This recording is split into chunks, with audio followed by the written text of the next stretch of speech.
ಯುವತಿ ಸ್ವಾತಿ ಹತ್ಯೆ ಖಂಡಿಸಿ ನಾಳೆ ಹಾವೇರಿ ಜಿಲ್ಲೆ ರಟ್ಟಿಹಳ್ಳಿ ತಾಲೂಕಿನ ಮಾಸೂರು ಗ್ರಾಮ ಬಂದ್ಗೆ ಕರೆ ನೀಡಲಾಗಿದೆ.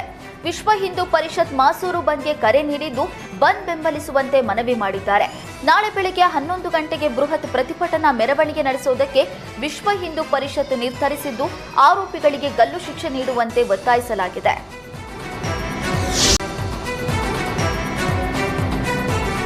ಕ್ಷುಲ್ಲಕ ಕಾರಣಕ್ಕೆ ವ್ಯಕ್ತಿಯ ತಲೆಗೆ ಕಟ್ಟಿಗೆಯಿಂದ ಹಲ್ಲೆ ನಡೆಸಿರುವ ಘಟನೆ ಉತ್ತರ ಕನ್ನಡ ಜಿಲ್ಲೆಯ ದಾಂಡೇಲಿ ಪಟ್ಟಣದ ಕೋಗಿಲಬನದಲ್ಲಿ ನಡೆದಿದೆ.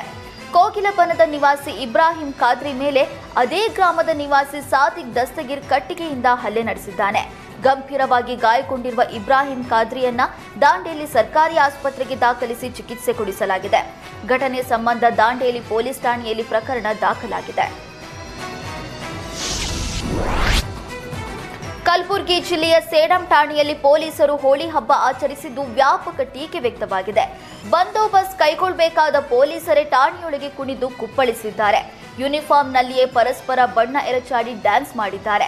ಸೇಡಂ ಠಾಣೆ ಪಿಎಸ್ಐ ಮಂಜುರೆಡ್ಡಿ ಹಾಗೂ ಸಿಬ್ಬಂದಿಗಳ ವರ್ತನೆಗೆ ಸಾರ್ವಜನಿಕ ವಲಯದಲ್ಲಿ ಭಾರಿ ಆಕ್ರೋಶ ವ್ಯಕ್ತವಾಗಿದೆ. ಬಣ್ಣ ಎರಚಿಕೊಂಡು ಡ್ಯಾನ್ಸ್ ಮಾಡೋದಿದ್ರೆ ಮನೆಗೆ ಹೋಗಿ ಮಾಡಲಿ, ಕರ್ತವ್ಯದಲ್ಲಿದ್ದಾಗಲೇ ಕುಣಿದು ಕುಪ್ಪಳಿಸೋದು ಎಷ್ಟು ಸರಿ ಅಂತ ಸಾರ್ವಜನಿಕರು ಪ್ರಶ್ನಿಸಿದ್ದಾರೆ. ಲೈನ್ಮನ್ ಮನೆಯಲ್ಲಿ ನವಜಾತ ಶಿಶು ಎಸೆದು ಹೋಗಿರುವ ಘಟನೆ ಕೊಡಗು ಜಿಲ್ಲೆ ಮಡಿಕೇರಿ ತಾಲೂಕಿನ ಪೇರೂರಿನಲ್ಲಿ ನಡೆದಿದೆ. ಪೇರೂರಿನ ಲೈನ್ಮನ್ ಪುಣಚ್ಚ ಎಂಬುವರ ಮನೆಯಲ್ಲಿ ನವಜಾತ ಹೆಣ್ಣು ಶಿಶುವನ್ನ ಬಿಸಾಕಿ ಹೋಗಲಾಗಿದೆ.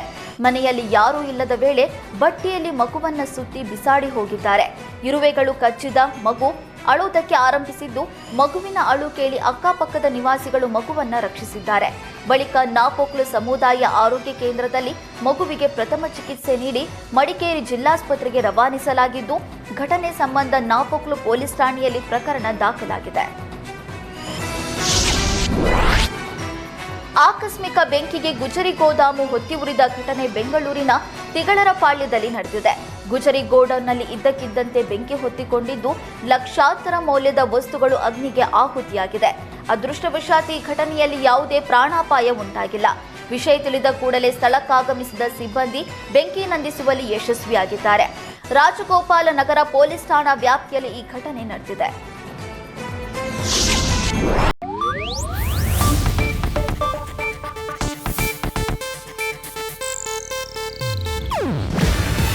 ಇದು ಏಷ್ಯಾನೆಟ್ ನ್ಯೂಸ್ ನೆಟ್ವರ್ಕ್ ಪ್ರಸ್ತುತಿ.